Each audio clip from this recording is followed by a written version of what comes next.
Pai, eis aqui a nossa vida, Senhor. Obrigado, Deus, porque nós estamos no melhor lugar onde a Tua Palavra não é mais um item de um culto, mas ela é a prioridade neste culto. Nós nos debruçamos sobre ela e ouvimos aquilo que o Senhor tem para dizer para o nosso coração. Resolva as inquietações do nosso coração, aqueles que chegaram aqui nesse lugar inquietos, com o coração em outro lugar e com a mente presa em outra situação. A minha oração é para que o Senhor nos encontre, resolva as inquietações do nosso coração, para que através da Tua Palavra nós possamos ser transformados e tudo aquilo que a gente fizer, o Senhor possa ser glorificado, Senhor. No nome de Jesus, essa é a nossa oração. Amém e amém. O título desse sermão é O Coração que Fez as Malas. Coração que fez as malas. Se eu puder acender, eu acho que está um pouquinho escuro o tempo. A gente passou um bom tempo da nossa vida cuidando de adolescentes. E foi uma fase muito boa, muito gostosa. Alguns estão aqui já com filhos e tudo. E foi uma das épocas mais importantes da nossa vida. Era bom receber a ligação deles, pedindo ajuda, e a gente poder, de alguma maneira, fazer parte da história da vida dessas pessoas. Mas tinha uma coisa que era muito comum a gente ouvir dos pais e adolescentes. Dani, não sei o que acontece, que chega numa fase da vida, o nosso filho está ali sentado na nossa mesa e por algum motivo parece que o coração dele já não está mais ali. Parece que a gente perdeu o nosso filho. Parece que ele se conectou em outra coisa, a gente fala, não responde, ou responde meio ruim. E tenta-se uma reaproximação e a gente não consegue viver. Parece que agora tem uma barreira entre nós. Parece que o coração deles, parece que eles estão aqui fisicamente, mas parece que o coração fez a mala e foi embora. E era muito triste ouvir isso, mas ao mesmo tempo era muito bom poder ser um instrumento de alguma forma de reconciliação, ou de alguma maneira ser um instrumento onde eles pudessem ser convertidos, como vai dizer Malaquias, que é uma profecia de quando os pais vão se converter ao coração dos filhos e os filhos vão se converter ao coração dos pais. Eu estou falando isso porque pode ser essa a sua realidade, seja nos seus relacionamentos. Talvez você esteja no seu relacionamento com o seu marido, com a sua esposa. Vocês estão sentados na mesa, mas você já sabe que o coração da outra pessoa já fez as malas faz tempo. Vocês estão sentados, às vezes, no seu relacionamento com um familiar, com um irmão, mas você sabe que ali dentro o coração já foi. Ela está só ali fisicamente. Talvez, meus irmãos, você esteja aqui nesse lugar, fisicamente aqui, mas o seu coração já fez as malas e você já está conectado em outra coisa. Para dizer que o Evangelho resolve essas inquietações do nosso coração. Nós estamos diante de um texto, provavelmente um dos textos mais difíceis de serem lidos. Um dos textos mais tristes da Bíblia. Onde um pai perde seus filhos. Mas eu também vou contar a história, para não ficar um clima muito ruim, de um pai, de um Deus Pai, que reconcilia todos os seus filhos e traz eles para perto. Amém? A história que nós contamos e lemos é a história de Davi, o rei Davi, o homem segundo o coração de Deus, que a gente está estudando ele por tanto tempo nas nossas celas. Se você não faz parte de uma célula, por favor, se conecte em uma célula, fala a palavra de Deus, come um bolinho no final, é sempre muito importante. Davi foi omisso diante de uma situação. Ele tinha Absalão como seu filho, Aminon como seu filho, Tamar como sua filha. Aminon era meio irmão de Tamar. Ele se sentiu atraído por ela, não conseguiu controlar as suas paixões e a violentou. E Absalão, vendo aquilo, ficou absolutamente irado, esperando com que o pai pudesse fazer alguma coisa. Davi, como a gente leu, também ficou irado, só que ele se absteve, não quis falar, não quis constranger ou não quis confrontar. Isso gerou um caminho adverso Isso gerou um caminho ao contrário, de tal maneira que Absalão ficou tão irritado com essa situação, tão irritado, que além de matar o irmão, provocou depois uma rebelião contra o próprio pai. O final dessa história é que Absalão morre porque o cabelo dele fica preso quando ele estava fugindo. Joabe mata ele e Davi termina esse texto, essa chamada, falando: meu Deus, Absalão, Absalão, se você soubesse, quem me dera poder dar a minha vida por você. Mas era algo que Davi nunca tinha dito para Absalão. Então nós estamos diante de um texto onde um pai perde todos os seus filhos. Num dia específico, os seus filhos fizeram as malas e foram embora no coração. Talvez estavam até ali na proximidade, na mesma cidade, mas o coração já tinha ido embora para sempre.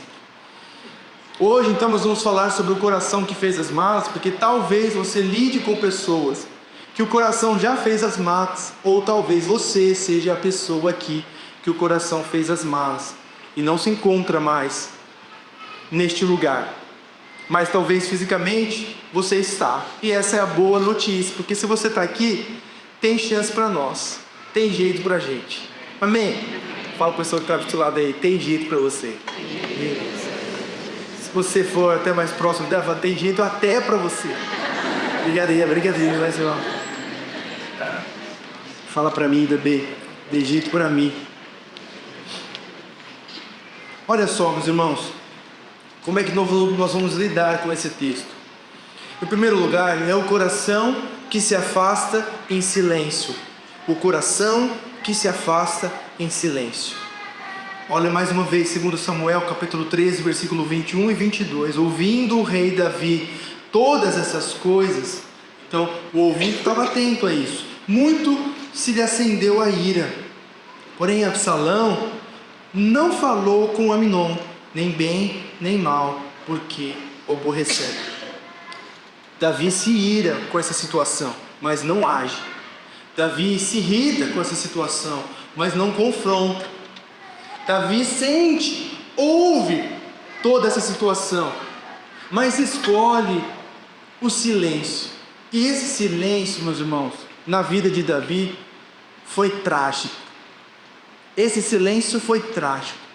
Lhe proporcionou, com certeza, uma das piores experiências da sua vida. Um silêncio que deveria ter sido rompido com um confronto, trazer para perto, trazer para a luz, trazer para a mesa, lidar com o problema, lidar com as consequências.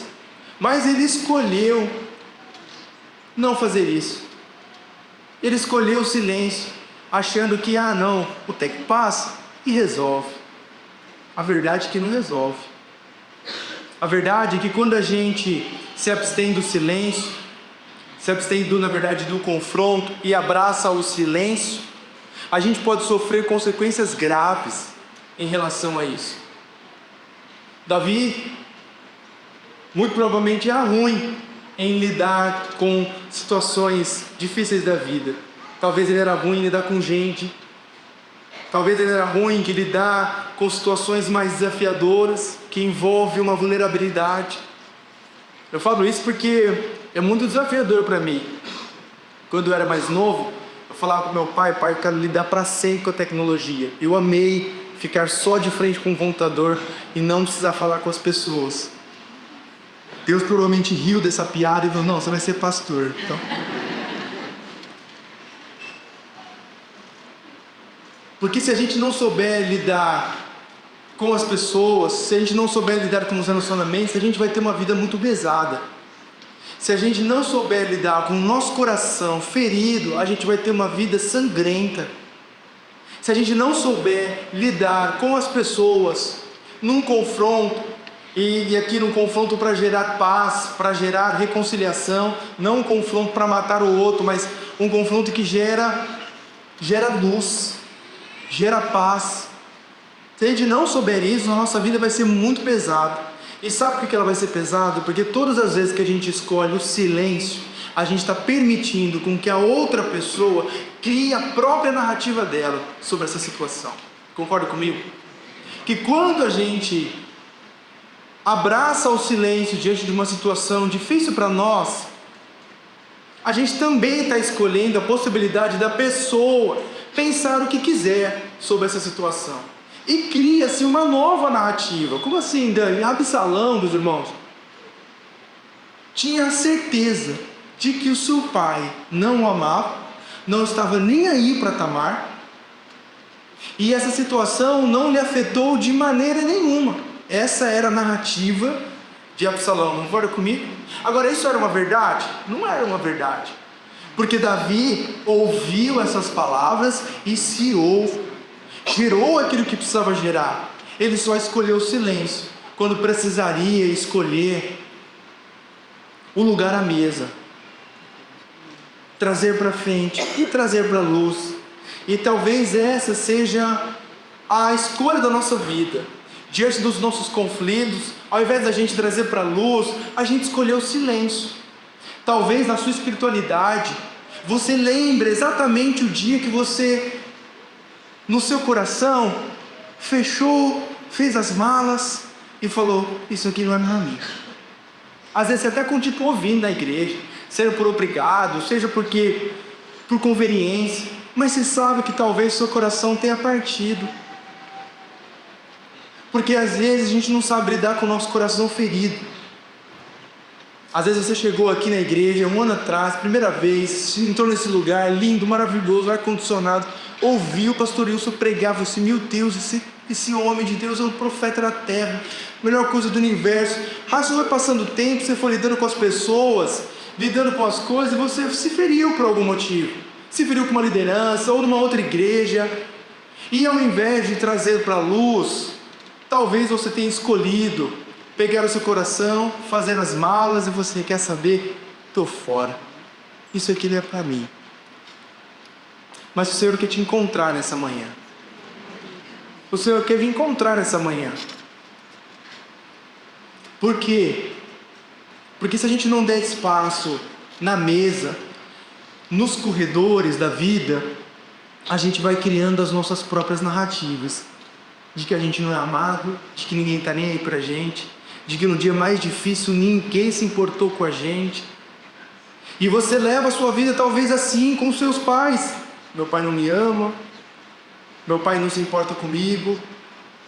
Você leva isso com seu marido, meu marido não demonstra nada, então automaticamente eu sei que ele não me ama. Aqui a gente tem um erro das duas partes, talvez do marido que não demonstre, e talvez da esposa que não consiga expor isso, e cria a própria narrativa. Entende que um coração ferido, e talvez você possa ter sido ferido, isso é genuíno e você foi uma vítima disso. Mas a gente acaba se tornando culpado quando o resultado da nossa ferida seja criar a nossa própria narrativa. E a gente nunca traz isso para a luz. E quando a gente não traz isso para a luz, os caminhos acabam se perdendo. Foi isso que aconteceu aqui nesse texto. Absalão cria a sua própria narrativa e vai embora. E vai que vai. Não consegue se conectar novamente. Talvez seja essa a sua realidade na sua família, talvez seja essa a sua realidade na igreja, onde a gente foi ferido e por não tratarmos isso, a gente vai para um outro lugar, criando a nossa própria narrativa e nos tornando incapazes de nos conectar novamente com o nosso Pai. O Senhor está aqui para dizer que tem jeito para você, tanto para você que escolheu o silêncio ao invés de lidar com o que ele precisava ser lidado, como tem gente para você também que foi ferido mediante o silêncio de alguém. O Senhor quer te encontrar essa manhã. Amém? Quando eu tinha uns 9 anos, eu acho que não concordei com alguma coisa que meus pais fizeram, falaram, e eu me senti injustiçado. E eu tomei a decisão, talvez todos nós já tenhamos tomado aqui alguma vez, eu decidi fugir de casa.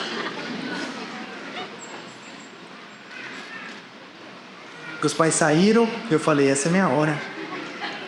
Eles vão pagar. Peguei minha mochila do Sonic, peguei uma banana, porque a gente precisa estar fortalecido. Peguei uma troca de roupa, peguei o meu bonequinho favorito de Tartarugas Ninjas, que ninguém vive, sem diversão. e eu não podia me sentir só. E fui embora. Abri a porta, cheguei no quintal de casa, olhei, o dia estava meio nublado, falei assim, quer saber, acho que eu vou amanhã. Com a minha mochila, antes mesmo de sair do portão de casa, provavelmente o portão devia estar aberto, meu pai ia ser maluco deixar o portão aberto.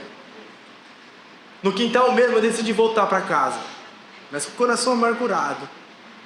Quer saber, eu não consegui fugir, mas eu vou me esconder em casa, eles não vão me achar, eles vão pagar. Me escondi no armário, fiquei lá por 2 minutos, e falei assim, nossa, tá demorando, né? Eles chegarem e se desesperarem. Tá demorando essa cena acontecer. Abri minha banana porque eu já tava com fome. Comi toda a banana. Brinquei com o tartaruga ninja que tava ali. E já devia ter passado uns 5 minutos e meu pai não chegava. Eu falei, não, eu vou desistir. Eu vou voltar. Mas amanhã eu vou fugir de novo. Até eles entenderem o que eles fizeram comigo. Eu não lembro o que aconteceu, tá? Aí eu voltei, sentei no sofá. Meu pai demorou tanto para chegar em casa que eu dormi no sofá. Quando minha mãe chegou, ela me pegou no colo e eu acordei e comecei a chorar muito. Sabe quando você acaba despejando tudo ali? Chorei muito e ela, tadinha, sem saber o que aconteceu. E falou, o que foi, filho? O que foi? E eu não ia falar nada. Aí eu falei, não, mãe, eu assisti um filme que eu fiquei emocionado. Aí eu acabei chorando bastante. Mas você tá chorando muito tempo. Não, é que o filme era muito bonito. Mas aquele abraço da minha mãe foi reconciliador. Aquele abraço da minha mãe me fez refletir. Nossa, eu acho que eu criei uma narrativa totalmente diferente. Eu acho que minha mãe não me ama. Talvez eu tenha criado uma narrativa totalmente diferente. O meu coração ferido se tornou um coração rebelde. Mas graças a Deus que minha mãe me encontrou, me colocou no colo, me deu um beijo, falou que me ama. E eu decidi, nunca mais eu vou fugir de casa. Tomei aquela decisão. Tá me entendendo que isso não é só sobre fugir de casa, né? Porque às vezes essa é a nossa condição. Essa é a nossa posição. A gente, diante do nosso coração ferido, a gente toma uma decisão. Quer saber? Isso aqui não é para mim. Quer saber? Essa família não é para mim. Quer saber? Essa igreja não é para mim. Quer saber? Esse negócio, relacionamento, isso não é para mim. A mulher samaritana chegou a falar, ou chegou a pensar provavelmente, quer saber? Esse negócio de relacionamento não é para mim, porque eu já tive 5 maridos. E agora eu desisti. Então eu estou com uma pessoa que nem meu marido é. Essa pessoa desistiu, porque um coração ferido se tornou um coração rebelde. Ela no seu coração fez as malas e desistiu desse negócio de relacionamento. Meus irmãos, diante de qual situação o seu coração desistiu, fez as malas e partiu?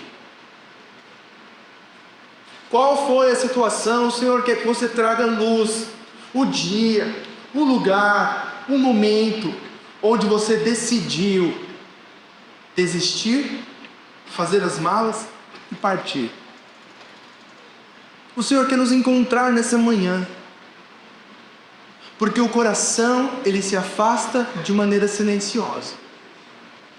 Por isso, enquanto houver o barulho, existe a tentativa de reconciliação. Enquanto minha esposa continuar brigando comigo, esse é um ótimo sinal de que ela não desistiu. Difícil mesmo vai ser o dia que ela fala assim, quer saber, esse Daniel não tem jeito não. Eu vou parar de falar. Eu vou fazer as malas no meu coração. E posso até ficar ali uma conveniência, igreja, pastoreio e tudo, mas eu vou partir. Quantas são as famílias que esse é o retrato mais comum? Por isso, meu irmão, se a sua esposa ainda briga com você, isso é um ótimo sinal de que ainda tem jeito para você. Ruim mesmo vai ser o dia que ela vai ficar quieta. Ruim mesmo vai ser o dia que no coração dela ela vai desistir. Muito melhor é uma esposa que vai fazer todo o barulho do mundo, mas para dizer que você ainda tem jeito, do que aquela que no seu coração já desistiu, já fez as malas de partir. Amém? Agora em segundo lugar, Essa é uma palavra com poucos amém, né? Mas no final vai ter bastante amém, quer dizer? Tem 2 ou 3 pessoas falando amém ali, mas às vezes deve estar com o casamento mais pobre, perdi. É outro nível, já transcendeu.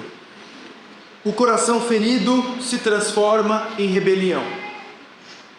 Em primeiro lugar, o coração ferido se afasta no silêncio. Em segundo lugar, o coração ferido se transforma em rebelião, em um coração rebelde. Porque olha só que agora está em 2 Samuel, capítulo 15, versículo 6. Assim furtava Absalão o coração dos homens de Israel. Assim furtava Absalão o coração dos homens de Israel. Vamos ver. Absalão perde o coração por completo. Está morto em suas emoções, está morto na sua espiritualidade, está morto. Então ele perdeu o seu coração. Por ter perdido o seu coração, e mais uma vez, vamos pensar que ele era vítima também da situação. Mas olha só como é que um coração ferido se torna um coração rebelde. Ele se levanta diante daquela situação e começa a furtar o coração dos homens de Israel.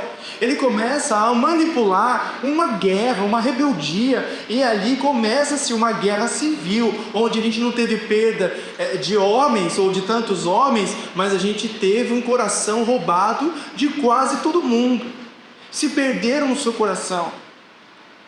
Se perderam, o coração de todo mundo agora já fez a mala e foi embora. E Absalão não conseguiu fazer isso, porque isso era fruto de um coração ferido. Então ele chega, começa a manipular as coisas e fala o seguinte: nós vamos nos rebelar contra o reino existente. Entende uma coisa? Um coração ferido sempre vai buscar pertencimento num outro reino. Um coração ferido, ele sempre vai buscar pertencimento num outro lugar. Vai sempre buscar lugar numa outra situação. É aquele que olha para a situação e fala assim: isso aqui não é para mim. E começa a buscar o pertencimento em outro lugar. O pai que falava para mim que o filho já tinha feito as malas no seu coração e ido embora, a verdade é que ele também falava que o filho já estava conectado em outro lugar. Porque o nosso coração não para, o nosso coração não se contenta. Por isso, se em algum momento você perde esse senso de pertencimento, o seu coração dá um jeito de pertencer a outro lugar e a outra coisa. O problema é que absolutamente é uma verdade, que enganoso é o coração do homem. E por ser uma verdade que enganoso é o coração do homem, a gente sempre vai para o reino que é fruto da nossa rebeldia. A gente sempre vai para o reino que é fruto das nossas próprias concupiscências. Por quê? Porque esse é um reino mais fácil da gente falar: não, aqui eu estou me sentindo em casa, aqui eu faço o que eu quero, aqui eu consigo olhar as pessoas de longe e falar que elas estão erradas. Esse é o reino. Porque o reino de Deus, a gente não fica falando que o outro é errado. A gente fica olhando a trave do nosso olho, não é? Ah, mas é muito difícil, então eu prefiro ir para um outro lugar. Então talvez você esteja aqui e ouviu essa expressão real: Deus te aceita como você é. Isso é muito real. Só que Ele te ama demais para te deixar do jeito que você está. Amém? Amém. Então, ser crente ou estar num lugar como esse é um lugar de gente que não se aceita como é, de gente que não aceita o silêncio, não aceita viver sobre o próprio orgulho, não aceita viver sobre as suas próprias concupiscências, não aceita viver criando narrativas que não são verdadeiras. Se a gente quiser ser crente de verdade, a gente precisa entender que enganoso é o nosso coração. E talvez a gente precise de alguém para nos ajudar e falar assim: olha, você está perdido. Por isso que a gente precisa olhar para a nossa realidade. Há uns 10 anos atrás, quando eu estava terminando o seminário teológico, essa foi uma fase engraçada da minha vida. Para mim, eu estava arrebentando. E o meu pai estava meio preocupado. Preocupado no sentido que esse menino está esquisito. Eu comecei a entrar num lugar onde estava todo mundo errado. A igreja estava errada, a teologia estava errada, aquela teologia era errada, a minha era certa, aqueles pastores são errados, e aquilo que a gente faz é certo, mas tudo isso era fruto de um coração ferido. E aí uma vez, isso 10 anos atrás, 26, faz 36 terça-feira. Você pode me dar parabéns na terça-feira. Sou de Sagitário, nem que a ver, tá? Tem licença. Só que tinha uma pessoa dormir, né, queria. 10 anos atrás, eu estava ali terminando o meu seminário teológico e meu pai teve um sonho comigo. Esse eu não falo pra ninguém. Meu pai falou assim: Dan, eu tive um sonho com você. Aí eu falei: ixi. Se fosse qualquer outra pessoa, naquela época eu tava todo orgulhoso assim: sai pra lá com esse negócio de sonho, não, que sei eu o que você quer. Mas do meu pai não dá pra duvidar, né? Ele muito a fazer. Aí ele falou assim: Dan, eu tive um sonho com você. E no sonho, a gente estava num banquete, aproveitando da presença de Deus. E Deus estava ali com a gente. E você estava com seus braços cruzados, sentado, só vendo o banquete acontecer. Eu falei: nossa, pai, cadê o sonho de que vão conquistar gente, e milhões e tudo? Eu fiquei muito constrangido aquele dia. E eu fiquei muito temeroso. E aí eu expliquei para meu pai, talvez, por que meu coração estava tão rebelde. Pai, porque meu coração está ferido. Eu vi vocês vivendo tanta coisa nesse negócio de igreja e tudo. E eu comecei a falar das feridas do meu coração em relação à igreja. E naquele dia eu pude ser salvo. Eu pude ter o meu coração ferido acolhido. Porque aquele dia poderia ser um dia crucial para um coração ferido virar um coração rebelde.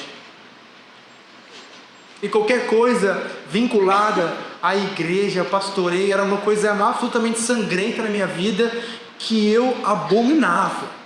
Quero ser tudo menos pastor. Tudo menos esse negócio de igreja. Esquece esse negócio de igreja. Vão para nossas casas, faz um estudo bíblico lá em casa e tá bom, pai.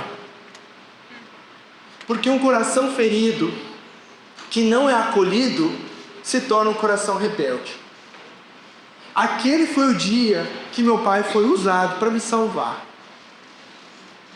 Porque talvez essa seja a fase da nossa vida. Você, com um coração ferido, e vítima de um coração realmente ferido, de alguém que te fez algo. Talvez você escolha a rebeldia e agora comece a entrar num outro reino, um reino onde o outro é errado e você não mais. E mais uma vez, esse lugar é muito difícil. Sabe por quê, gente? Porque esse lugar é também de pessoas que foram vítimas. Por isso que é difícil lidar com esse assunto. Porque você sabe que aquela pessoa foi vítima de algo, só que ela precisa ser acolhida. Caso contrário, o fato dela ser vítima vai colocar ela como uma opressora. Está me entendendo? E é assim que é o ciclo da vida, onde o Espírito Santo não entra. Uma vítima vira um opressor, que causa uma vítima, que vira um opressor. E esse é o ciclo da maldade. Esse é o ciclo deste mundo. Se você olhar, e a gente faz muito isso, a gente vai nos presídios, a gente vai falando com as pessoas. Se você olhar ali, você tem a plena convicção: todo mundo é vítima. Só que todos, por não terem sido acolhidos no seu coração ferido, e o Espírito Santo não gerar uma transformação, se tornaram opressores. E esse é o ciclo da vida, esse é o ciclo do mundo. Por isso, se você se encontra nesse ciclo, o Senhor quer te encontrar nesta manhã, para invadir os 4 cantos da sua alma, os lugares mais profundos, os lugares mais obscuros, os lugares mais silenciosos, para trazer a luz e para dizer: ei, deixa eu mudar a narrativa da sua história. Deixa eu construir a verdadeira narrativa sobre você. Deixa eu dizer aquilo que é verdade sobre você, sobre o seu pai, sobre o seu relacionamento.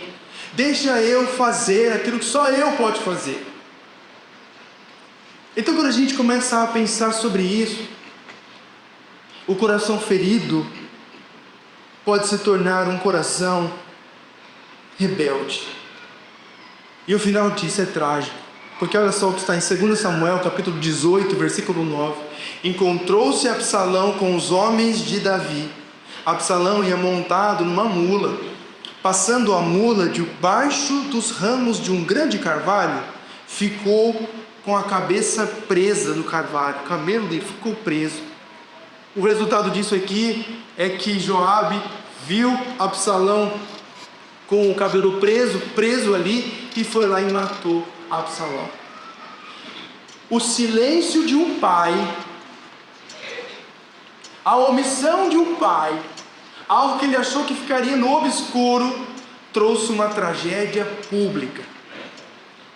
Trouxe uma tragédia pública, para dizer que a gente não pode escolher o caminho do silêncio, quando a gente precisa trazer para a luz. A gente não pode escolher o caminho do silêncio. Por quê? Porque a narrativa contrária é tão grande, mas tão grande, que o resultado disso pode ser uma tragédia pública. Olha só como é que o Evangelho nos ajuda a lidar com os relacionamentos da vida. Olha só como é que o Evangelho molda a maneira como a gente se relaciona com a espiritualidade. Porque de um coração ferido nos tornamos um coração rebelde. Você vai às vezes para os lugares mais obscuros da cidade, ali tem de tudo. Tem pastor ou ex-pastor que se enveredou pelo caminho do crime. Um pai de família que decidiu tirar a vida dos próprios filhos e a sua própria vida. O que é isso? O que é isso? Esse é o ciclo da maldade do mundo. Esse é o ciclo da vida que termina em tragédia. Isso é para trazer uma luz no seu coração, de que o Senhor te quer de volta. Amém? O Senhor te quer de volta. Mas para não ficar um clima muito para baixo, eita, que coisa boa. Em terceiro lugar, o amor de Deus faz o que o amor humano não conseguiu fazer. O amor de Deus faz o que o amor humano não conseguiu fazer. Olha só que tristeza. 2 Samuel capítulo 18, versículo 33, Davi falando: então o rei se perturbou e chorou. Aqui Absalão já tinha morrido, tá? Meu filho Absalão, meu filho Absalão, quem me dera morrer por ti. Quem me dera morrer por ti. Aqui agora é Davi lamentando a morte do seu filho. E entenda como é que Absalão morreu por uma narrativa totalmente contrária sobre o seu pai. O que ele tinha certeza? De que seu pai não amava sua irmã e não ligava para essa situação. Mas não era uma verdade. A verdade é que Davi estava disposto a morrer pelo próprio filho. Mas por ter escolhido o silêncio, por ter escolhido o não confronto, por ter escolhido deixar passar, achou que daria tudo certo, mas ele perdeu o próprio filho. Por que Davi fez isso? Sabe qual que é a resposta? Davi não conseguiu. Você já parou para pensar em algumas coisas? Você fala assim, nossa, por que eu faço isso? E talvez a resposta seja, você não consegue fazer diferente. Porque não sei assim, quando eu vejo, já fiz.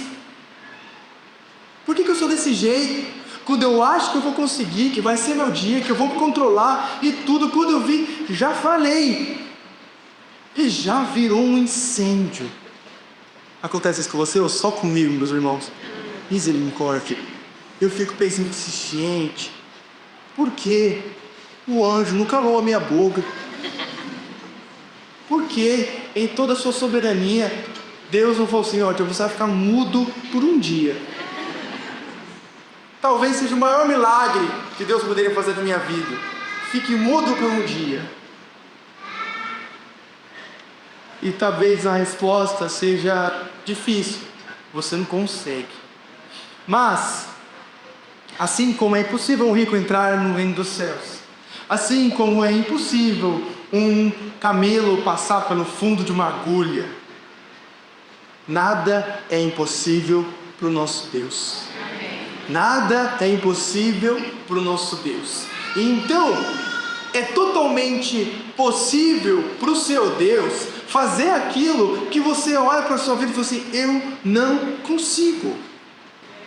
Eu simplesmente não consigo. Mas a ótima notícia é que quando você recebe Cristo Jesus como seu Senhor e Salvador pessoal, algo sobrenatural acontece. A própria vida de Deus, a terceira pessoa da Trindade, o Espírito Santo, habita em você. E agora, essa habitação do Espírito Santo em você começa a fazer coisas que era impossível de se fazer. Eu não estou falando simplesmente de curar enfermos e tudo isso também, mas coisas mais profundas, como você parar de ser orgulhoso. Coisas mais profundas, como você parar de mentir. Coisas mais profundas, como eu parar de achar que eu sou melhor que as pessoas. Por quê? Porque o Espírito Santo começa a produzir aquilo que falta em nós. Por isso que Gálatas 5:22 vai dizer que a evidência de quem é salvo, a evidência de quem tem o Espírito Santo, não é quem rodopia e fala em línguas. Não é isso. Quem traz palavra de conhecimento, não é isso. Porque isso é um dom. A evidência de que tem o Espírito Santo, de quem tem o Espírito Santo em você, é de quem agora está conseguindo produzir aquilo que antes era impossível de se produzir: amor, alegria, paz, longanimidade, benignidade, bondade, fidelidade, mansidão, coisas que são impossíveis. Domínio próprio. Contra essas coisas não há lei. Então quando a gente começa a ver, eu conversei com uma pessoa semana retrasada, ela falou assim, Dani, eu estou conseguindo ser paciente. Eu vou te falar, eu nunca imaginei, porque ser paciente da minha cabeça estava como impossível. Impossível. E é tão bom ver que o Espírito Santo está fazendo algo na nossa vida. Talvez um pouco devagar, porque a gente não dá muito espaço. Mas que tal deixarmos o amor de Deus fazer aquilo que o amor humano não consegue fazer? Que tal abrirmos o nosso coração para Deus fazer na nossa vida aquilo que a gente já desistiu de fazer? Às vezes você não luta mais por algumas coisas porque você simplesmente fez as malas do seu coração. Mas e se o Espírito Santo entrar, fazer morada e começar a produzir o domínio próprio? Domínio próprio é uma virtude de quem tem o Espírito Santo. É uma evidência de quem tem o Espírito Santo. E talvez você já tenha desistido de abandonar a imoralidade. E eu vou te dizer uma coisa, você não consegue. Só nascer de novo. Só nascendo de novo. Bom demais, só nascer de novo. Porque pela nossa expectativa sobre a vida, somos vítimas sim em muitos momentos. Mas agora, porque somos vítimas, abraçamos a rebeldia no coração e entramos num outro reino. O Senhor que te encontrar. O Senhor que te encontrar. Essa história de Davi termina triste, sim. Mas a Bíblia vai nos falar sobre uma outra história. De um pai com 2 filhos. Essa é a parábola do filho pródigo. O filho, num dia, decidiu no seu coração fazer as malas. O Silas pode subir se quiser, por favor. O filho decidiu no seu coração fazer as malas e foi embora. foi para outro reino, porque aquele reino não lhe pertencia mais. Tanto que ele fala, olha, me dá o que é de direito aí, porque eu não vou voltar, não tem que vir para mim aqui. Eu vou para outro reino. E aí, gente,